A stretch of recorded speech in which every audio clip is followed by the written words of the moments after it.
I made a video a couple of months ago stating that Gears of War 2 was a masterpiece and my personal favourite Gears game of all time. I still 100% stand by that to this day, to be very clear about that. But what I didn't remember was just how good of a job Epic did with Gears of War 3. It's not uncommon for a threequel to be outstanding either. Gears of War 1 and 2, and probably 3, all get to be in the same and similar debate and category as Halo Combat Evolved, Halo 2 and Halo 3, with just how good and influential they really were. Halo 1 was a game that introduced the franchise to the world, as Gears of War 1 did, with its gore, the chainsaw lancer, and just how epic the story was. Gears of War 2 was a game that expanded on the storytelling, bringing more emotion into it and showing you a different side to the war. But then when Halo 3 came out, it went out and ended the trilogy with a bang. Took us through one of the most polished and well-told stories you'll play even to this day, and that's exactly what Gears of War 3 did as well. Gears of War 3 was almost like a love letter to the fans of the series, a goodbye in a sense from the likes of Cliff Bleszinski and the others a part of that team working on this game. But this video is more around just looking back at Gears of War 3.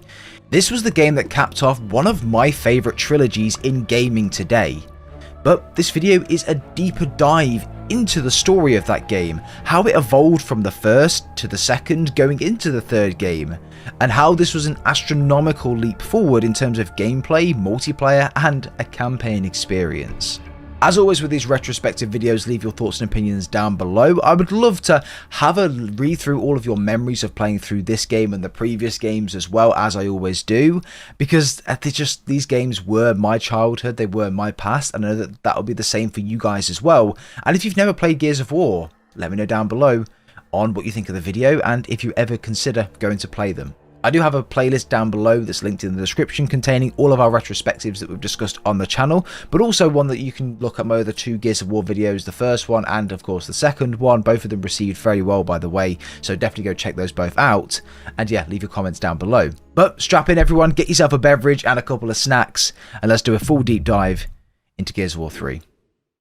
I think I'm going to start this video by covering off the story in Gears of War 3, how it differed and adapted from Gears of War 2 and even Gears of War 1, and going from that incredibly emotional storyline in Gears of War 2 and just times to get by 10 in Gears of War 3.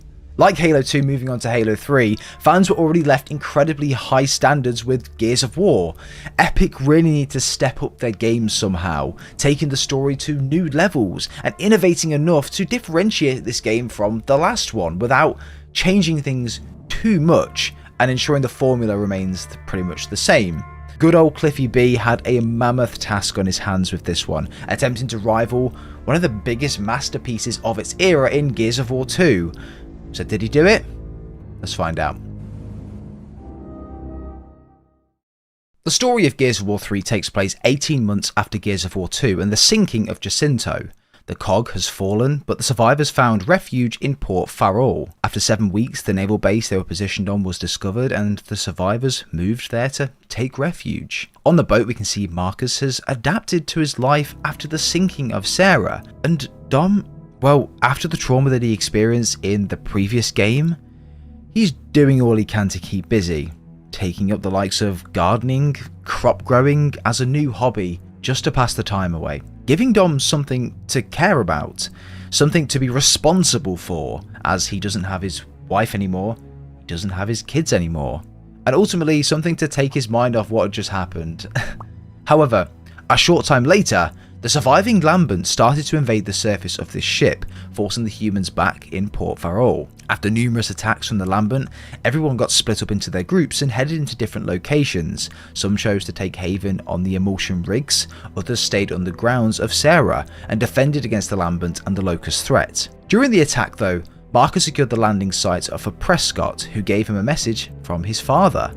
Although the message isn't very clear at the time, and with Baird nowhere to be found, Anya promises to decode it and find out more. Whilst Marcus and the rest are on a place called Raven's Nest, Cole, Baird, Sam and Carmine fly to Hanover, the home to Cole's former Thrashball team, the Hanover Cougars, looking for a couple of supplies here and there. It's in these scenes here that you can really get to play as Cole, understand what his life was like prior to the war, which I really liked, and just to see how much all of these people admired him from when he was a player. In this game as well, you get the ability to play as 2 teams. Obviously, you get the right to play as Cole, but then also you can go and play as Marcus, and it's split up into 2, which I really liked as well. The perspectives of 2 different people and 2 different leaders, very different types of leaders. Obviously, Marcus is very stubborn, stern.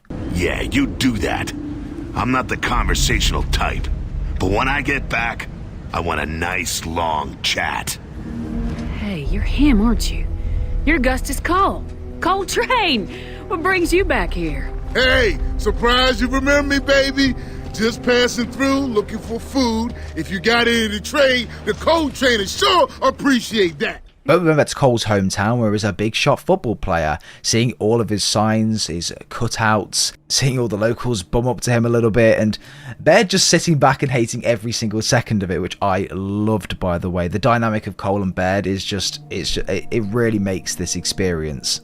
Ooh. I'll give you a side of bacon for her, though. Oh, bacon. Hey, take the deal, Cole. I haven't had bacon in 6 months. And what made it even funnier was that Baird supported the rival team to the Hanover Cougars. So everyone loving Cole was just a big kick in the face for Baird, because he hated this team when he was before the war. Holy ground ahead, people! Remind me, Cole, what was it you played again? Oh yeah, ladies field hockey, right? Cause you don't know, Carmine, Barrett was a Sharks fan. Cause he didn't know any better. He's still bitching about it. All Father's trophy, blind referee. That's all I'm saying. Just watching Cole relive his past is something we never really got to see much prior to the 3rd game. We only heard about his past, and it was something you had to really imagine. We never really knew how good Cole was, how good of a player he was, and how much the people really admired Cole before the war and when he was a football player. Huh.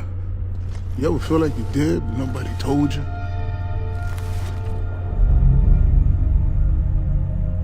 Flashbacks to him on game day with his helmet as well, all dressed up in the gear. Him on match day, walking with the swagger into the changing rooms and walking out onto the pitch as well. It just gives you more of a reason to really love and care for Cole and just understand where he's come from and what he's doing right now.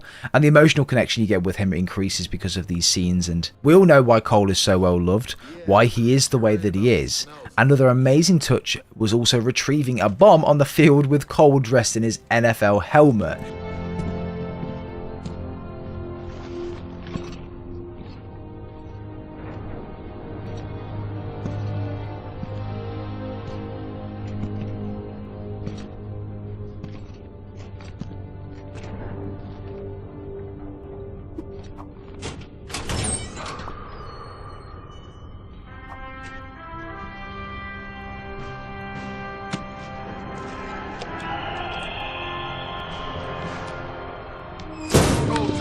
You ever gonna let anyone else have that ball? Take your eye off. I tell you, man, this is our team.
Which was just, again, what a creative and genius idea.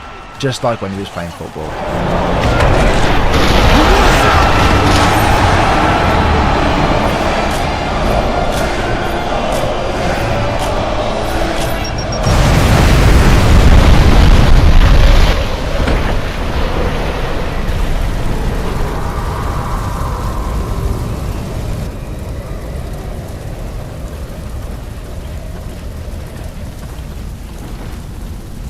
You okay, Cole?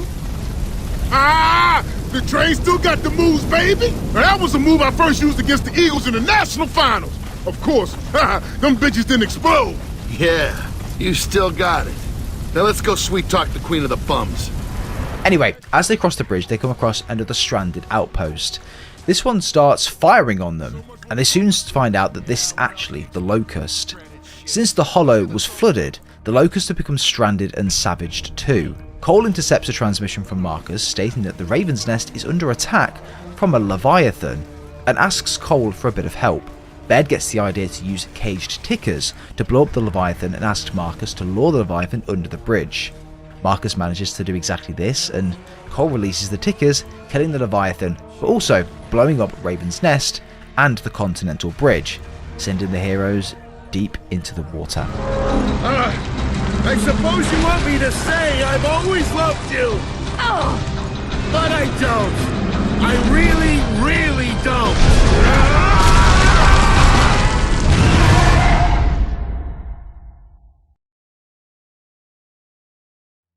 After the ship was destroyed, Prescott is mortally wounded.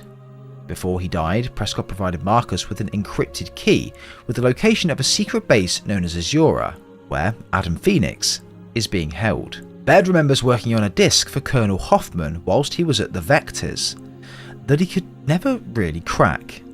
Thinking that Prescott's key is the way to do it, they decide to take off for Hoffman's last known position, Anvil Gate. This was a huge military base from the Pendulum Wars, but contact with the base had been lost for some time before that. Marcus doesn't really care, so he decides to go there anyway, taking Dom, Cole and Baird with him. The group travel across the wastelands, where they discover a new type of locust, called the Savage. They are the locust who believe that their queen has died, and are forced to live above ground.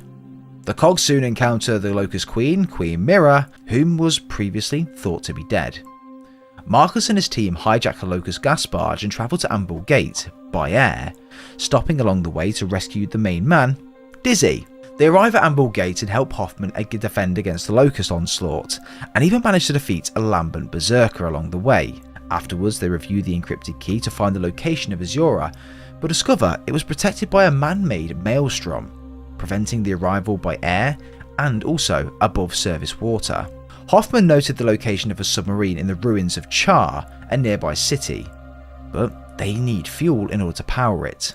Dom suggested to travel to Mercy, where an emulsion filling station is located, which also happened to be where his wife, Maria, is from.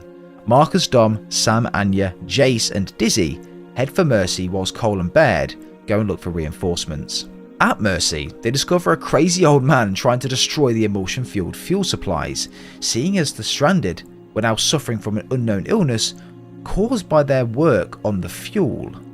They discovered that humans become lambent from the emulsion poisoning too, and fear that infections may spread beyond Mercy. Whilst making their way towards the fuel pump, Dom momentarily separated from the squad. Throughout the story we can see that Dom is not the same as what he was in the first game and even the start of the second game. And that part of him was left behind when he found out about his wife inside one of the Locust pods.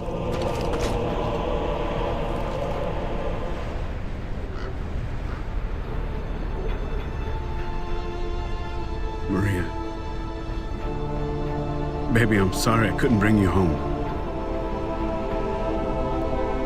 But you're with the kids now. That's home, yeah? I'll see you all again one day. Look, Marcus is busy saving the world again, so I gotta be there for him. Sleep tight, sweetheart.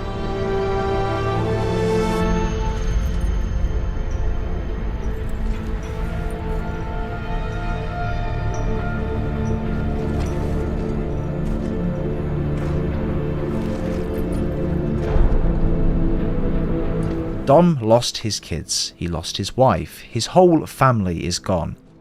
Even mentioning to the player that this was the place that he wanted to bury his wife and kids, but he could never do so. 15 years? Maria's family, they're buried near the church. I wanted to bury her and the kids here too. But Dom placed his cog tag around the neck of an angel statue which was situated in the city, stating that one day he would be reunited with his family. With Dom not seeming very bothered about death at this point, like he's already accepted it. It was a really touching and grounding moment compared to the likes of Dom in Gears of War 1 and Gears of War 2. Upon activating the fuel pump, however, the squad is ambushed by the Lambent. When the squad comes to be surrounded by Lambent forces and are on the brink of death, Dom does the unthinkable. We're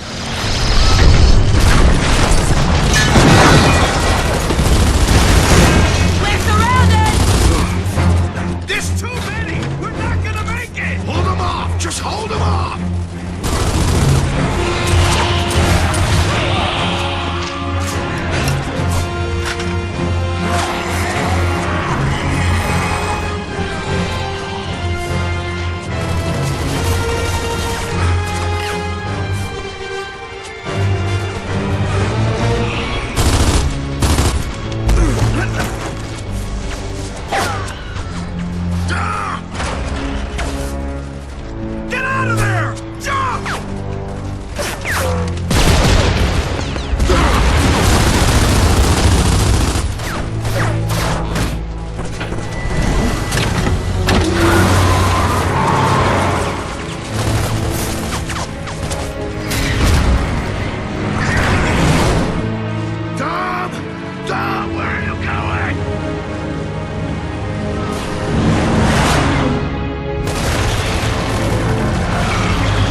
However, the rest have no other choice to press on with their goal and head to Char, as Adam Phoenix still needed their help. Upon reaching Char, Marcus tells the squad that they are continuing on so that Dom's death was not in vain.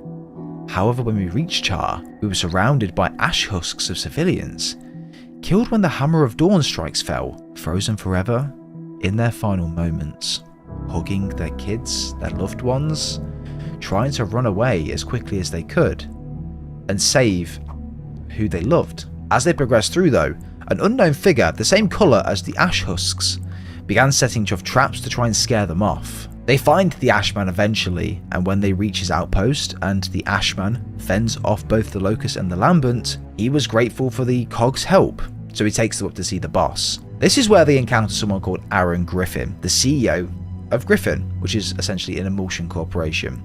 Griffin's very confrontational with the Cog and explains that the people who were turned into ash by the hammer strikes were his friends, employees and family. Griffin takes Dizzy hostage to ensure that the Cog will help him get his cable car back that hadn't returned to base. On the way to get the cable car, the squad mentioned that Char seemed to be the city that suffered the most from the hammer strikes, and that it couldn't have been easy or an easy decision to do this.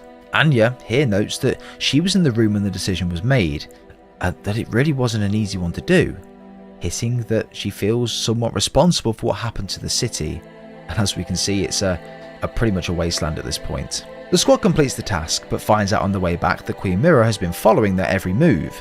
They help Dizzy and Griffin fight off the remaining Locusts, and then part ways with Griffin, in a really, really nice way.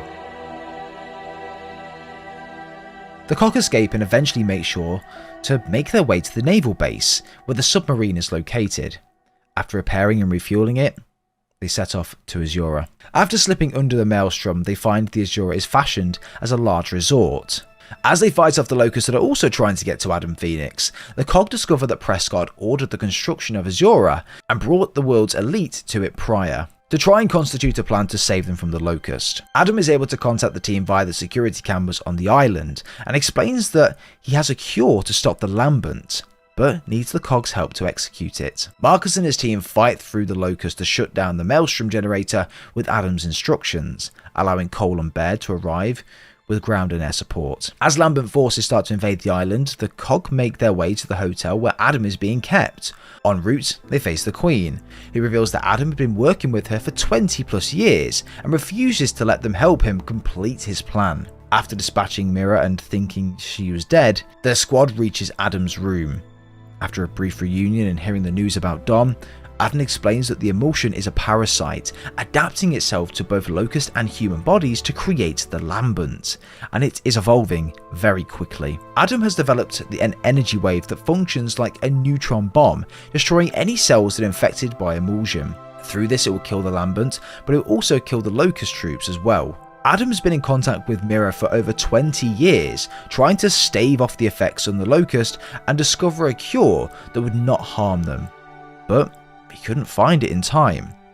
Adam also reveals that he knew about E-Day, and it was his fault because he couldn't cure the emulsion problem and the Locusts were forced out of their home. He gives Baird a disc with all the research notes on it, saying it will answer all the questions. Marcus and his squad escort Adam to the roof of the hotel where the energy generator and his cure sits. The Cog defend against Mira's attack as the machine powers up. Eventually, the machine reaches full power, sending waves of energy across Sarah, killing all the Locusts and the Lambent.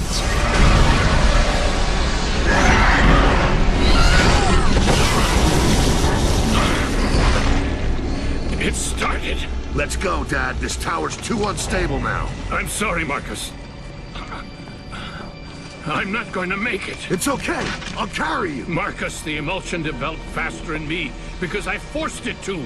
I had to find out how it reproduced. What are you talking about?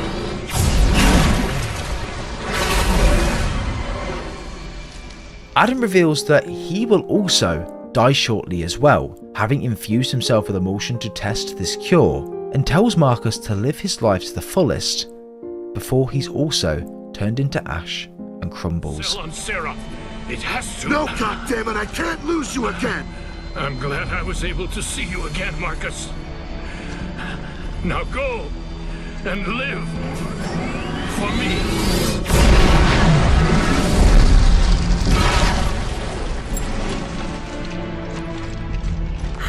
God!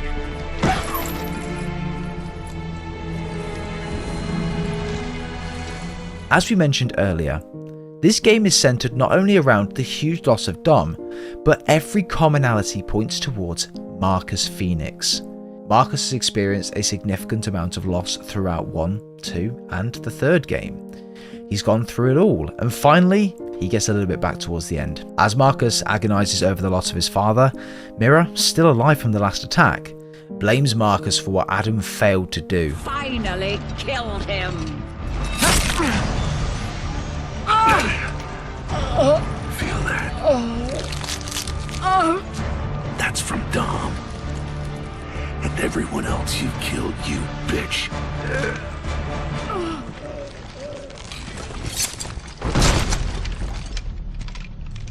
Marcus stabs Mira with his knife, killing the Locust Queen.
As the cog forces to celebrate the end of the war, Carmine is shown to also have survived the helicopter crash.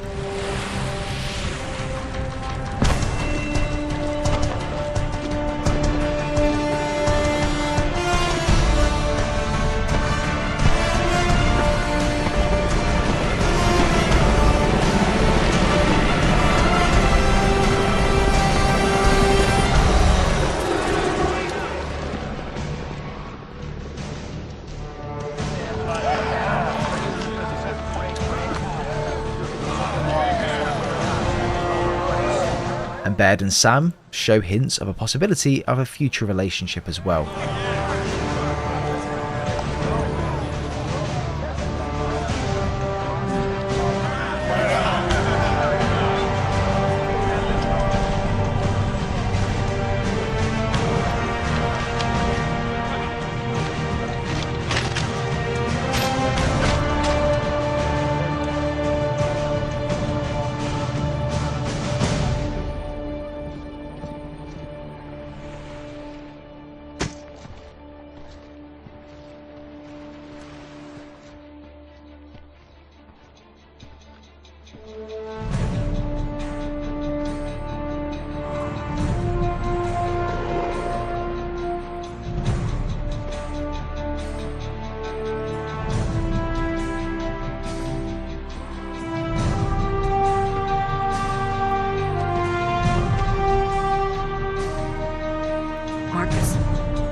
Marcus continues to mourn the loss of his family, but Anya reminds him of his father's last words, and that now, thanks to them there and then, they have a tomorrow. What have we got left now?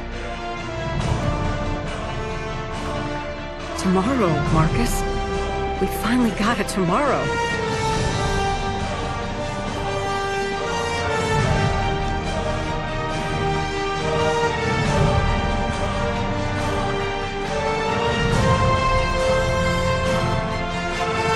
Anya and Marcus keep holding hands and watch the sunset beyond the waves of the water. The story of Gears of War 3 was written by author Karen Travis.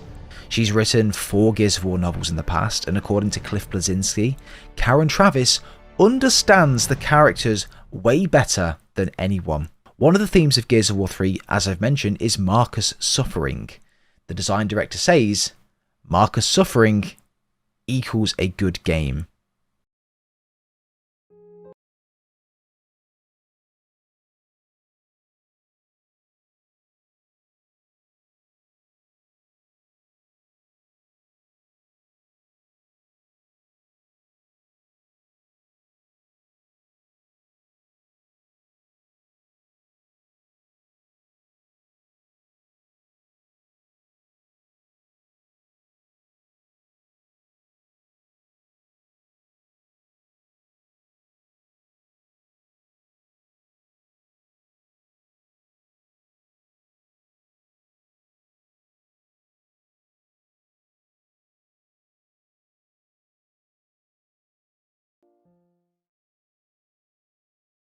But what about the other aspects of Gears of War 3? It wasn't just the story that was amazing in this game. There was loads of other innovative features in Gears of War 3 that made it that step above Gears of War 2. Multiplayer was taken to a whole new level as well in Gears 3. Not only was the sandbox vastly improved with the addition of the Retro Lancer, one of my favourite weapons in this game, and a couple of other weapons across the board, we won't go into too much detail, but the maps were fantastically crafted. The Horde mode was something that me and my friends spent literal hours, days, months grinding to survive all of the enemies pushing towards us wave after wave, saving credits to fortify the areas you were locking down in those maps, and just surviving as long as possible. It provided hours and hours, years in fact, of fun, and even in the newer games they've taken this idea and adapted it and made their new Horde mode a survival round-based Horde mode game, and it's fun. New games in the series don't really need to make drastic changes to the formula in order to make, quote, a better game. Halo 2 didn't make drastic changes to Combat Evolved, it was very much pretty much the same game, just with a vastly improved story and multiplayer. Halo 3 didn't take huge groundbreaking changes in its formula either, but each game innovated in a way that made the existing features better, added quality of life improvements that players sometimes didn't even know they needed at the time, such as Forge in Halo 3, which was groundbreaking and something that Halo 2 players wouldn't have even thought of having. Theatre mode, something that would go on to help the players be as creative as possible in many new different ways. Gears 2 into 3 did exactly this, expanding upon the Horde mode, allowing you to be in whichever character you wanted to be, Locust or Cog, adding a new leveling system which you could show off to your friends and say, hey, I'm level 30, what are you? Unlockables tied to levels to incite players to play more, allowing you to upgrade your facilities and fortify the map the higher the level you are, making it, of course, easier.